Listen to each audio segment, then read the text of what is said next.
C'est inévitable de trahir une œuvre. C'est inévitable de la trahir et en même temps, l'essentiel, c'est d'y rester fidèle.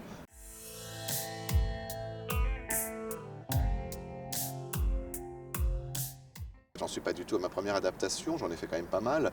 Et ce qui est assez étonnant, c'est que moi, j'ai vraiment l'impression de trahir l'œuvre parce que c'est moi, c'est ma vision des choses. Fatalement, les deux sont liés.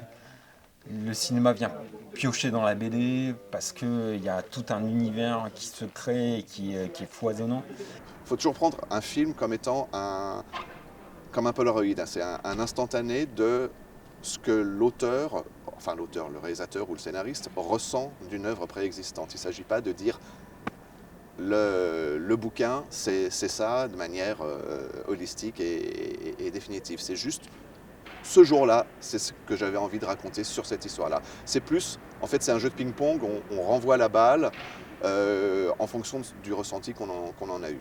Et vice-versa, quoi. Et nous, on a puisé parce que on a été inspiré par tout ce qu'on voyait au niveau du cinéma quand on était gamin et encore maintenant. Donc tout est lié forcément. Quand il s'agit d'images, tout est lié, je pense.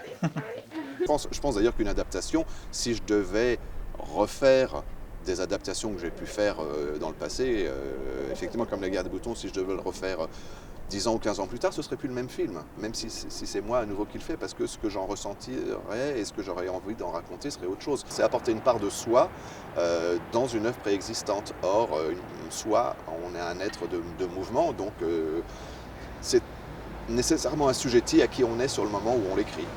Ouais.